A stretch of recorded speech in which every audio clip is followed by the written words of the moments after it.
What's good? I'm back. Yours truly, one and only Paul Pickett, host of the Paul Pickett Podcast, aka Triple P, aka the Common Sense Podcast, your source for music, sports, politics, world events, and much, much more. Today I'm gonna go over the games from May 10th and last night's games, and then I want to talk about. I guess the name finally came out of who that won. Charles Barkley was calling out this one NBA MVP voter who didn't even have Nikola Jokic on his MVP ballot, which is so absurd. Well, that name has came out as of today or yesterday, and we now know who that MVP voter is, and I'm gonna get into that after I get into these scores. Of course, the games on May 10th were both games where the Warriors was up for elimination and Knicks were up for elimination. Fortunately, both teams extended the series. The Knicks ended up winning 112 to 103. Brunson drops 38, which he probably needed to be. He was scoring like a lot of low 20s, and I just said that wasn't going to be enough. Butler only scored 19. I wouldn't expect that low of a scoring game next game. 18 from Bam Adebayo, 14 from Max Strus, 11 from Caleb Martin, and 17 from Duncan Robinson as well. The Knicks were very, very well balanced. RJ Barrett gave you 26, 24 from Julius Randle, and 38 from Brunson. They didn't get much from nobody else, though. So they needed all three of those guys to ball out. And that's their top three guys, anyways: Brunson, Barrett, and Randle. And then I would say their fourth best, I would say, be like probably Josh Hart or Quentin Grimes or Emmanuel Quickly. He's not even playing right now. He's inactive. I guess he's hurt, but he's still kind of young. And of course, the Heat are missing Victor Oladipo and Tyler Hero, which are two of their best scorers. All right, let's get into the Lakers and Warriors. Of course, the Lakers did not close it out. 121 to 106 was the score. Warriors beat the Lakers. You got 25 from LeBron, but he was a negative 16. Anthony Davis was 23 points with a minus 22. Austin Reeves, 15. 15 from Russell and 14 from Schroeder. Um, that's the thing. They needed like a 30-point game. Anthony Davis needs to be scoring 30 something from here on out. And I understand he got hurt. He got hit in the head. I'm not gonna do like Charles and Shaq and laugh at him going out in a wheelchair or whatnot. Because I mean, I really don't even care, man. Like, I don't want Lakers to win anyways. You know. And if a cat is always hurt, then he just shows himself who he is. I mean, this cat is always hurt. He's always getting hurt. And some people went in on it. Stephen A. Smith, I mean, he went in on it. That's the thing. People were sitting there talking about going in on Shaq and Charles Barkley for laughing. Stephen A. Smith went in worse. Stephen A. Smith said concussion. Concussion. I thought the football season was over. Now that was funny. That was funny what Stephen A. Smith said. Um, yeah, so and like Lakers ain't winning this championship or ain't getting out of this round or past the next round without a dominant Anthony Davis. It's clearly LeBron James went through the list of players the other day, man. LeBron James is not a top 10 player in the league anymore. That's why he was third team All NBA. And I'm actually going to go over those two, the All NBA teams. LeBron was third team All NBA this year because he's not top 10 anymore. I can name 10 players better than LeBron right now. Jokic, Embiid, Giannis, Luka, Devin Booker, Kevin Durant, Jason Tatum, Jaylen Brown, Anthony Davis, and Jokic. I didn't say Jokic. Did I? Did I say Jokic? I probably could name 13 or 14 better than him right now. Um, and let me Steph Curry. Steph Curry. See, I mean, like Jimmy Butler. Right now, Jimmy Butler is better than LeBron James. That's why he was second team All NBA. I don't know that I would necessarily say Donovan Mitchell was better than LeBron James, because Donovan Mitchell's still missing something. Yeah, he can score a lot in the regular season, but he's still missing something. And let me go over these All NBA teams. Where they at? Where they at?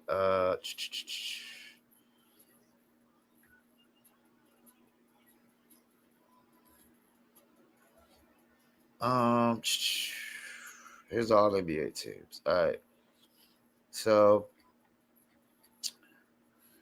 they got Giannis, Tatum, Embiid, Shea Gillis Alexander, and Luka Doncic, um, as the top five. This is why they have to go They're gonna have to go positionless next year, like they're supposed to, because there's no way that you could be a top 3 MVP candidate like Jokic was and not be All NBA. And I like Luka, but he crumbled towards the end. I probably, to be honest with you, I probably would have Steph Curry over Luka, because Luka got Kyrie and they crumbled at the end. Even though Luka, they were like a 4 or 5 seed until they got Kyrie, but they folded at the end, and that's part of the regular season. Shea Gillis Alexander being first team up. I want to talk about that. Like he clearly should have been most improved player. I think, if I'm not mistaken, Lori Marketing got it. But Shea Gillis Alexander literally went from no All NBA team selections to first team like that. Bam. And he might not get first team next year, but I mean, if it was a contract year, he definitely get that money. He balled the hell out. I mean, he was top 5 in scoring all year. I just want to see, can he do it next year? Second team, they had Jokic, Mitchell, Curry, Butler, and Brown. I will probably switch Curry and Doncic. I definitely would probably do that. Donovan Mitchell, I mean, he balled out. He balled the hell out all through the regular season. And Cleveland clearly was easily in the playoffs because of him. But it's just something still missing. This is another one I have a problem with. This is why it's got to be positionless. Domantas Sabonis is third team. I got something in my eye. He's third team. Domantas Sabonis was top 5 MVP candidate pretty much all year long. So he definitely should be more in the second team realm. Jokic should be in the first team. Probably Curry in the first team. Move Doncic down. Jaylen Brown, Jimmy Butler. I'm cool with that. Third team, you got Sabonis and Fox. They probably both should have. Yeah, I can agree with both of them being All NBA. They literally jumped up to the third team in the West this year, and they were literally not in the playoffs last year. This is the one I have a problem with. Julius Randle should not be on All NBA. I repeat, Julius Randle should not be an All NBA. Oh, Paul, what are you, a New York Knicks hater or something? No, I'm not a New York Knicks hater, because he should be replaced with Jalen Brunson. Jalen Brunson. And I would actually put Jalen Brunson over Dame Lillard this year. I will put Jalen Brunson over Dame Lillard this year. And this is another one. I don't know if LeBron should have been I would have Anthony Edwards over LeBron James for All NBA. I would take off LeBron James and Julius Randle and Dame Lillard, and I probably would replace him with Ja Morant, Jalen Brunson, and who did I just say? Uh, Anthony Edwards. Yeah, Anthony Edwards. I mean, who balled the hell out this year? He was like top 10 in scoring this year. That's why they have to go to positionless, because this is flawed. Jokic should be in the one. And you know what? If you want to keep Curry and keep Doncic in one, Curry in two, I mean, I guess I'm fine with that. But I would actually switch probably. Actually, I will probably switch Doncic with Jokic since you're going positionless next year. Um, Definitely, I would put Domantas Sabonis probably over Brown, probably over Jaylen Brown. Domantas Sabonis was the main reason the Kings have turned around like they are. And I would definitely keep De'Aaron Fox in. And like I said, I'll take LeBron out, Randall out, Julius, Damian Lillard. I replace them with Brunson, Ja Morant, who he should be probably upset that he didn't make it. Like Dame Lillard got it over Ja Morant. Dame Lillard's team didn't even make the freaking playoffs. What are we doing here? Like, who's voting for MVP? Which leads me into the guy who voted, the only jackass, moron, and idiot who voted Jokic not on his MVP ballot. And I think he had, matter of fact, let me see if I can pull his MVP ballot up.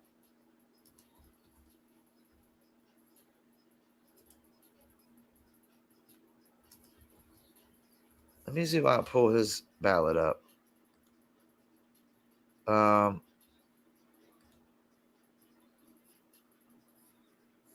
Okay, I don't see his ballot, but Mark Jackson.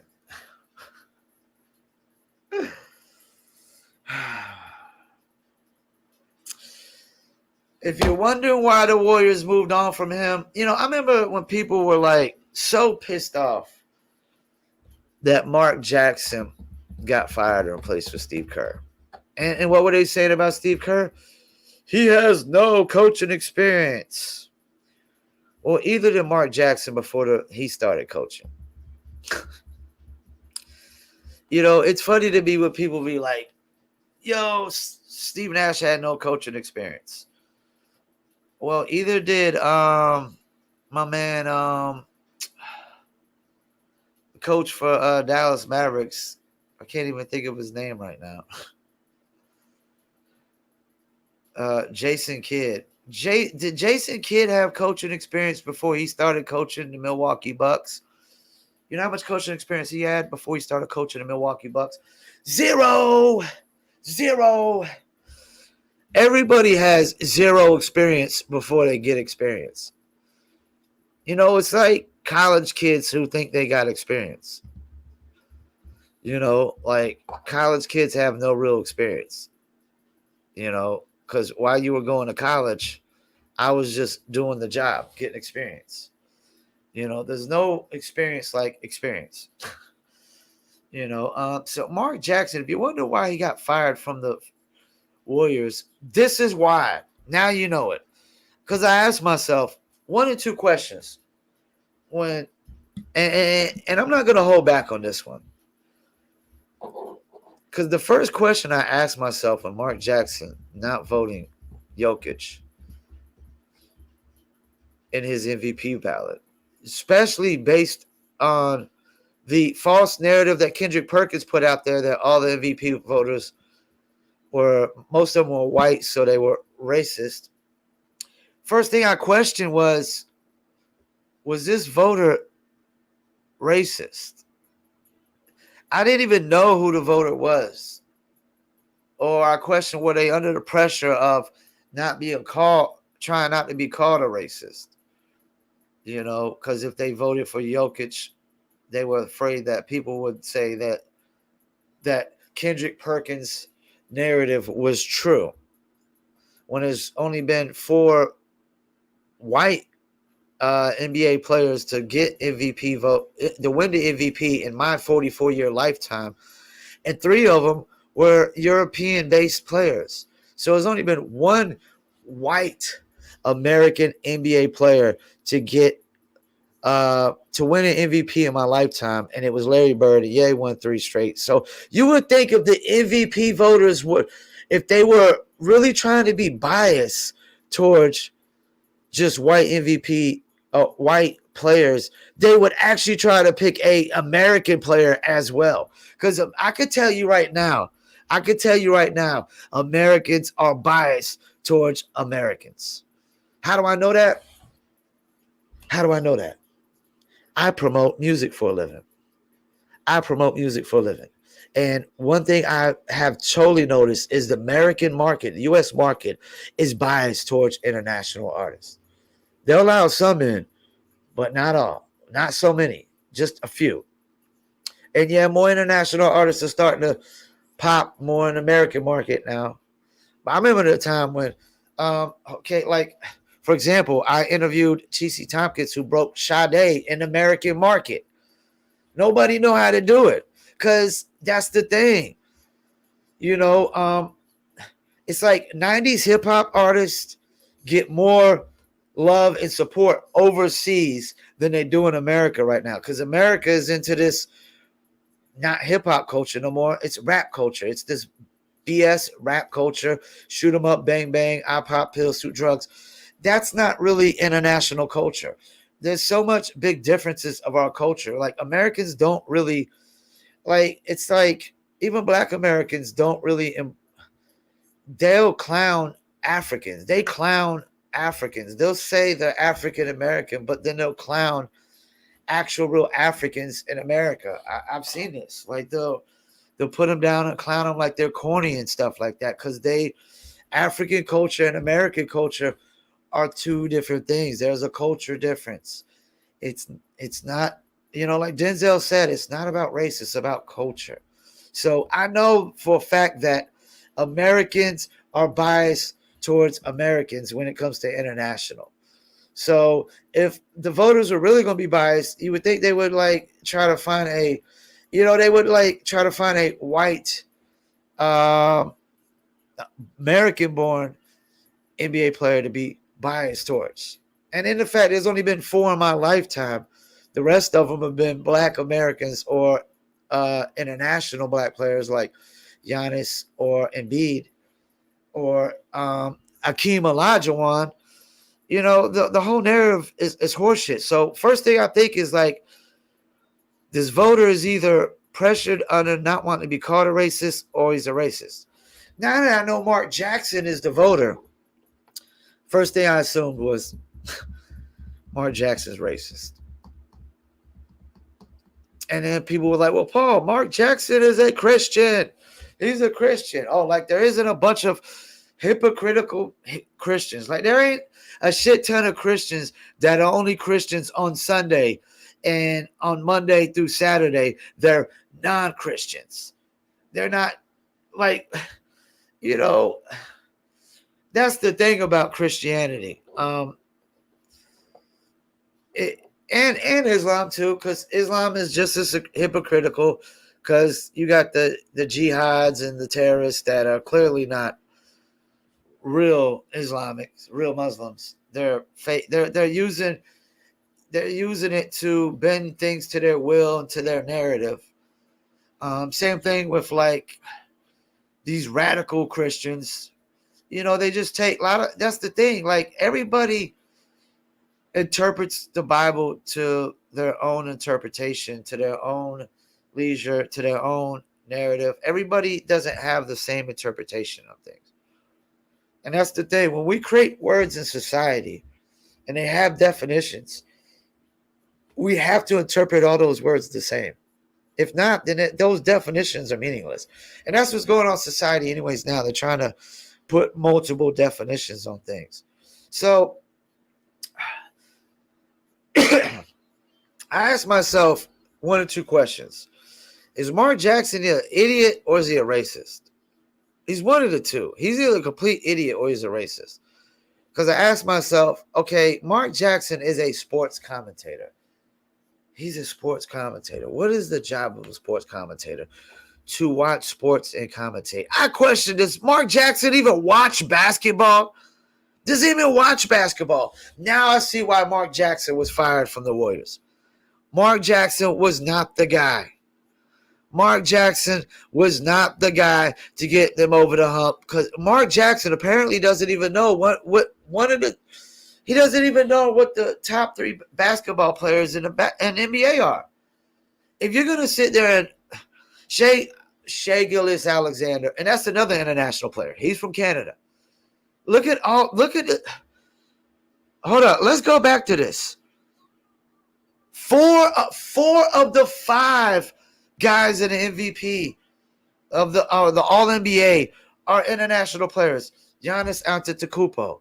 Yes, I said the name right. Plays for he's originally African, but his parents moved to Greece. So he's not Greek, but when you live in, that's the thing. When you live over in international countries, you can't say you're African Greek. That doesn't work. You're either Greek or get the fuck out. You can't say you're African French when you're in France. It's either French or get the fuck out. You know, it's only in America that we put these things on people that they're not. If you're born in America, you're American. You don't know nothing about international culture. You're so distant and disconnected. Like, even I'm supposed to have Irish in my blood. I'm supposed to have Irish DNA in my blood. Guess what? I have no connection to Irish culture.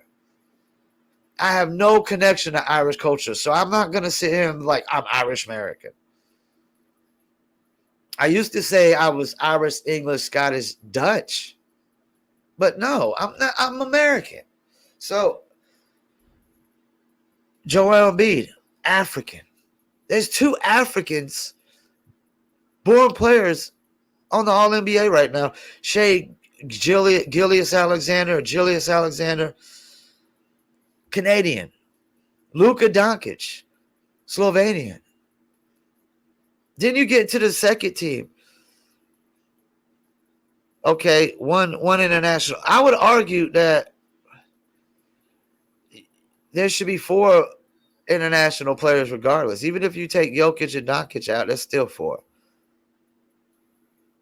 You know, you get second team. Yeah, there's just Jokic and four American-born players: Donovan Mitchell, Steph Curry, Jimmy Butler, Jaylen Brown. But then you get third team. I mean, we're back into. There's another. I mean, international. You got literally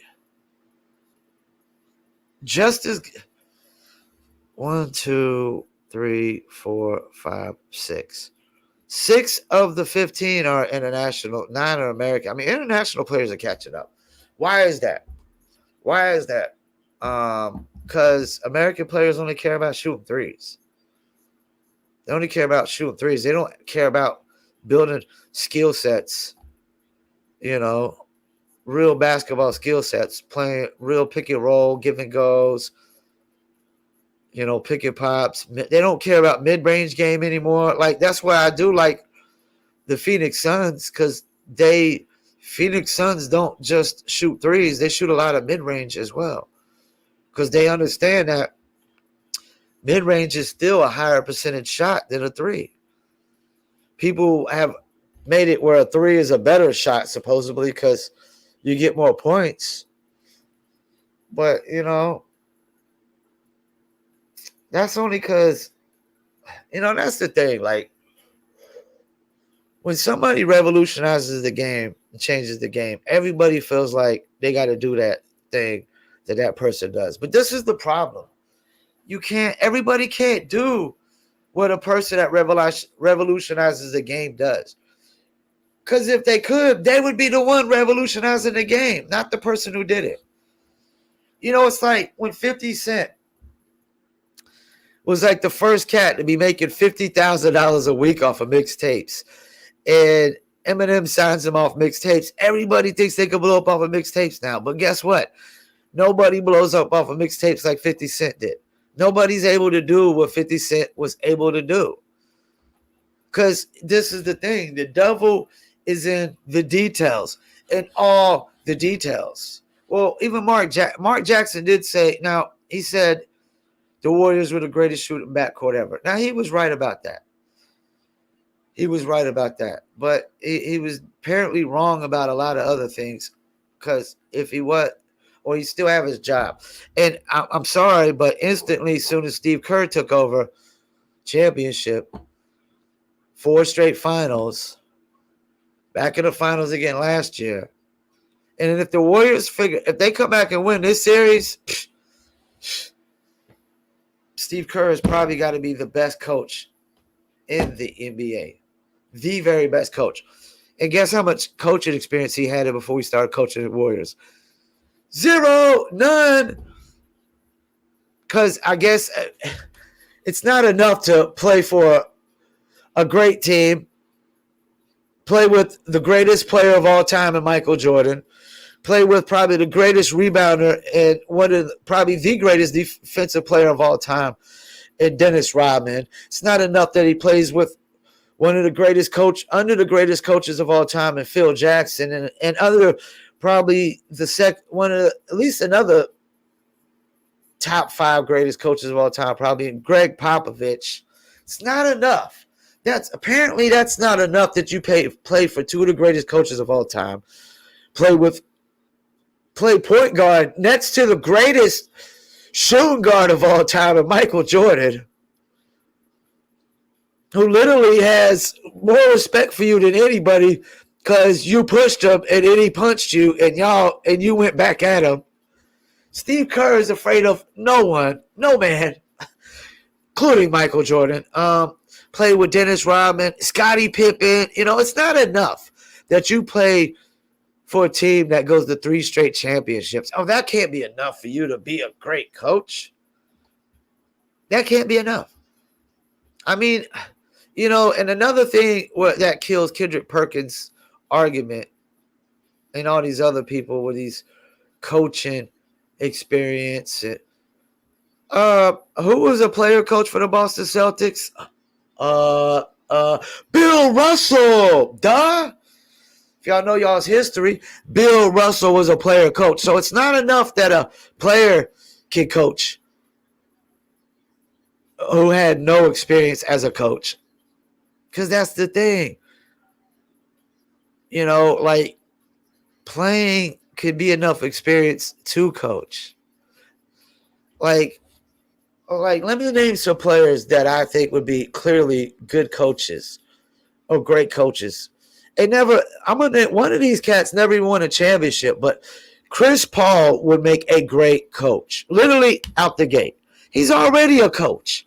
Did you see him in a huddle last game that the game Phoenix won before this last one? He was literally in the huddle coaching. Because that's who was in the huddle when Jokic went over there and got shoved by Durant. It was Chris Paul there coaching the guys up. Chris Paul would make a great coach. Draymond Green is going to make a great coach if he wanted to coach. But apparently he's got a contract already waiting for him on TNT. Because I guess they're looking at him to replace Barkley. Which is he's a very good pick. He's probably the closest thing to pick Barkley. Except that he won't be as real as Barkley. He won't be as real as Barkley when it comes to politics and the wokeness. He'll fall, and I could be wrong. Because Draymond Green did call out Lisa Leslie on her bullshit about the gender pay gap in the WNBA. There's not no gender pay gap. There's not no lack of support when the NBA is kicking out hundreds of millions of dollars every single year, only to lose $10 million every single year. It's a lack of interest. And who's the people showing the most lack of interest? Women. I think 15 or 10% more men watch the WNBA than women. So this is a women problem. This is women not supporting the WNBA. This is their fault. They're the reason. They are to blame. Men are subsidizing the league. Men are going out and pouring out their blood, sweat, and tears on a basketball court and building up their brands to keep the WNBA alive. Man, any other business would have been shut down already. They've literally lost $10 million for 10 years straight. Any other business would have been shut down already. They would have shut it down and wholesaled off everything that they could. Because this league is never going to get in a profit. I guarantee the WNBA would never make a profit in my lifetime. I'm 44 years old. If I live 20 more years, say I only live 20 more years. Hopefully I live the 44 more years. But let's say I only live 20 more years. I guarantee the WNBA would not even be making a profit if it's still around. Who's the Michael Jordan of the WNBA? There isn't one. There's not one face that stands out above them all. There's not even two faces that stands out above them all. And then you got Brittany Griner supporting biological men playing in the WNBA. Well, guess what? You won't even have a job playing in the WNBA if biological men can play in the WNBA because they'll completely take over every single team. One thing, though, I will know, it might be a little bit more interesting because they will be dunking. They will be dunking the basketball. The problem with WNBA is it is the equivalent of watching a recreational basketball game. It is the equivalent of watching a recreational basketball league. Because you know what I played rec ball, and you know what most people at rec ball were not doing? Dunking. All we could do is lay the ball up and shoot jumpers.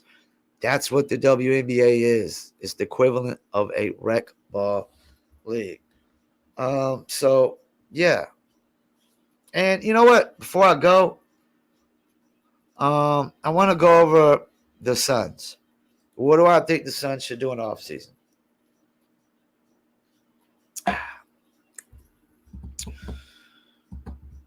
First, try to see what you can get for DeAndre Ayton. You got to see what you get for DeAndre Ayton. I'm almost thinking I was thinking about, like, what would I do? I will call the T-Wolves and see, would they be willing to trade Karl Anthony Towns for DeAndre Ayton and Chris Paul? And a pick, if I have to. And throw in a pick. And try to get Karl Anthony Towns to the Suns with Devin Booker, who, if I'm not mistaken, he played with in college, and Kevin Durant. And then I ain't worried. I'm not even worried about who you got on the bench. I'm not worried about bench pieces after that. Fill them in, get whoever you got. If you can keep everybody you still got, so be it. So be it. Campaign, Terrence Ross, TJ Warren, so be it. That's what I'm doing. I mean, maybe it sounds crazy, but I mean, T-Wolves get Chris Paul. At least I don't know how much he got left. Chris Paul, DeAndre, and Chris Paul to stabilize, Anthony Edwards, teach him how to win. At least give him. I think Chris Paul with Anthony Edwards just for 1 year would make all the difference in the world. Look what it did for Shai Gilgeous-Alexander. I would argue Shai Gilgeous-Alexander isn't as good a player as he is if he doesn't play with Chris Paul for a year. Because they betted on Chris Paul going to OKC. They thought OKC wasn't even going to make the playoffs. And you see what Chris Paul did at OKC. And as soon as he went to the Suns, as soon as he went to the Houston Rockets after that, got him to the Western Conference Finals, and then He doesn't get hurt. I strongly believe they make it to the finals that year. He instantly gets the Suns to the finals. Chris Paul is a difference maker wherever he goes. Not necessarily fully get you over the hump. Of course, OKC, you could expect him to get you over the hump. Clippers, and all due respect, Blake Griffin was never that guy. He was never going to be that guy, the number one player on a championship team. At best, he could have been number two. And Chris Paul, he had a lot of deferring going on with Blake Griffin, JJ Redick, Jamal Crawford, DeAndre. Oh, not DeAndre, but Andre. DeAndre. What's his name? I can't think of his name. I can't think of the center's name, but like he was stacked. But Blake Griffin can't be your number one guy on a championship team. He can't be it. He couldn't be a clutch player at the end of the game. He was just a super athletic guy without a jump. He didn't get a jump shot till later in his career. So I think they was expecting. And then you got to throw in account that they did have injuries every single year they was in the playoffs. Either Blake Griffin or Chris Paul. And there was one year I think they could have got over the hump. I really do. One year I think they could have got over the hump without injuries. I think Houston Rockets would have went to the finals. Chris Paul don't get hurt that year. He instantly took the Suns to the finals. And if he go to the T-Wolves, he would stabilize them to a sense where I would think they would be more like into the playoff picture opposed to the play-in tournament. So once again, I want to thank y'all for tuning in. Paul Pickett Podcast, and I'm out.